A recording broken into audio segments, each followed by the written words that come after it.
Bienvenidos, en este video estaremos hablando del concepto de la integral, el concepto geométrico. Entonces empecemos por decir que la integral definida se interpreta gráficamente como el área delimitada por un intervalo, la curva y el eje X. Entonces nos dice primero que hay un intervalo. El intervalo en este caso sería desde 0 hasta 2.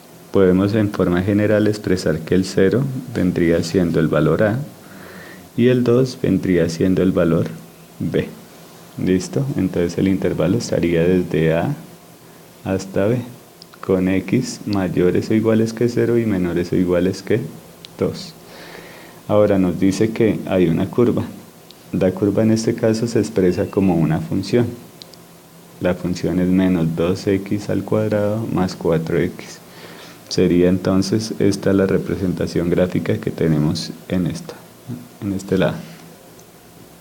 En el eje Y tenemos f de x y en el eje de acá pues tenemos x. Por último dice que también está inscrita por el eje x, es decir, esta línea que tenemos aquí. En resumen, el área que estaría indicando la integral es esta que voy a resaltar acá. Esa es el área que estamos buscando. Entonces, los matemáticos pues tuvieron ese problema de estudio y lo que decidieron fue tratar de aproximarse a él mediante áreas que ya conocieran. Entonces, la más básica de todas es el área de un rectángulo. Yo podría construir rectángulos dentro de la curva, así como los que estoy dibujando. Voy a representar acá varios rectángulos.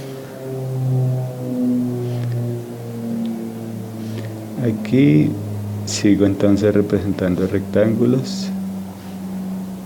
Al final tendría un rectángulo con altura 0. Listo. En este caso entonces he logrado inscribir 1, 2, 3, 4, 5, 6 rectángulos.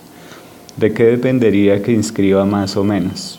Pues de algo que vamos a llamar la base del rectángulo, y como es una variación en el eje X, vamos a llamarla delta de X. Entonces esa variación está presente en cada una de las bases si dejamos las bases iguales. Cada una de las bases tiene un delta de X. Es decir, aquí he avanzado un delta, 2 deltas, 3, 4, 5 y 6 deltas de X.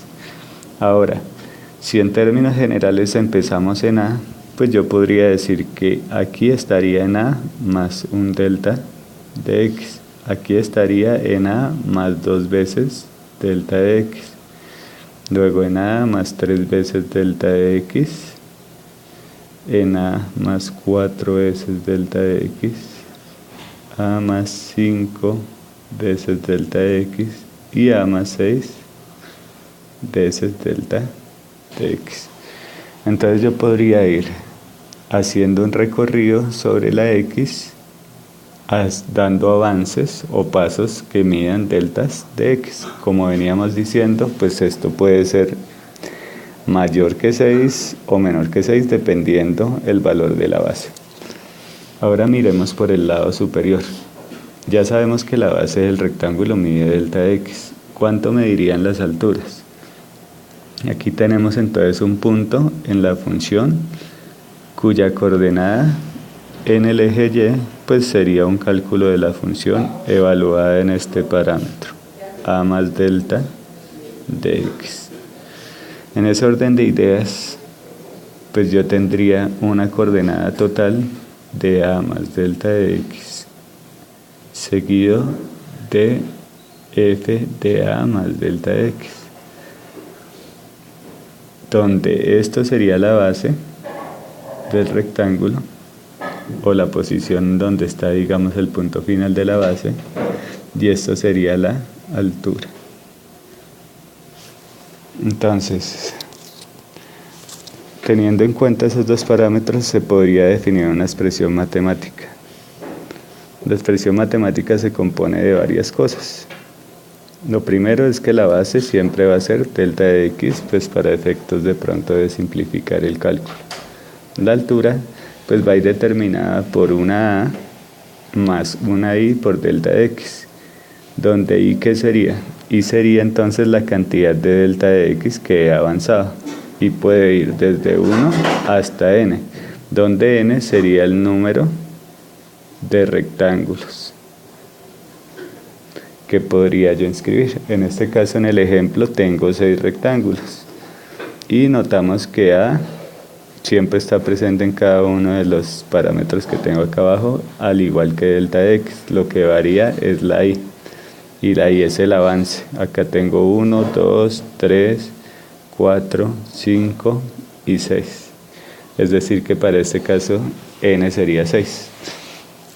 Ahora, ¿cómo interpretamos este límite? Este límite nos indica que las bases deben tender a 0. ¿Por qué las bases deben tender a 0? Porque entre más rectángulos logre inscribir bajo la curva, pues va a haber menos errores. Pero entonces, ¿cuáles son los errores de los que hablamos? Lo primero es que puede haber errores por exceso, porque el rectángulo se pasa del área, o mejor dicho, se pasa de la curva. Acá los estoy dibujando los de exceso. Y puede haber errores por defecto, donde el rectángulo no alcanza a cubrir alguna zona debajo de la curva. Ahí ya los estamos representando. Entonces, uno podría pensar que estos errores se equilibran con estos, pero eso lo podemos de pronto estudiar más adelante en un teorema que se llama el teorema del valor medio. Por el momento nos interesa tener claro que entre más pequeño sea delta de x, más pequeños van a ser estos errores. Vamos a ver eso entonces en un video. La idea es la siguiente. Nosotros entonces tenemos en consideración la misma figura, pero partimos entonces de un parámetro b que va a ser el número de rectángulos inscritos. En este momento hay uno solo, y miren todo el error que hay. Y este b se va a ir incrementando y vamos a ir notando que ese error se va a ir disminuyendo. Entonces ahí vamos notando cómo el error entre más rectángulos hay es más pequeño. Y esta área que está acá pues se va ajustando más al área debajo de esa curva. Listo. Para finalizar este video pues vamos a explicar algunas cosas complementarias que estarían dadas por lo siguiente.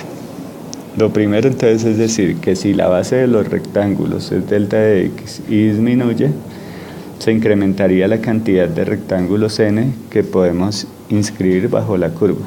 Entonces, decir que el límite de delta de x tiende a 0 implica que el límite del número de los rectángulos tiende a infinito, o el límite de n tiende al infinito.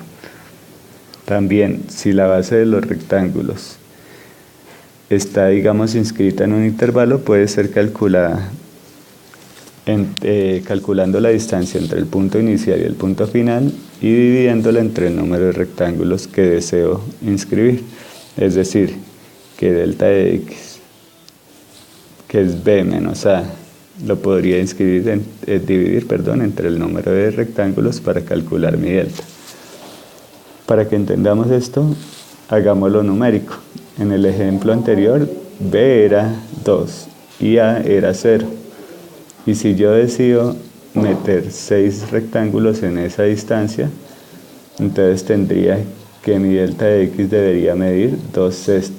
Sacando mitad y mitad, pues esto me daría 1/3.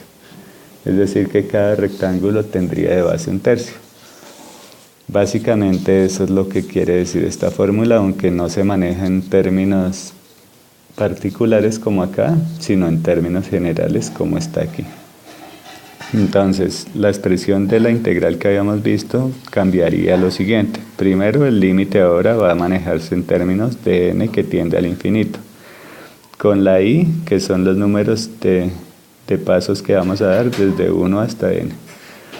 La f se va a calcular entonces como a más i por delta x, que ya sabemos que esto es ese cálculo que estábamos enunciando afuera, y multiplicado al final por delta de x, que está aquí.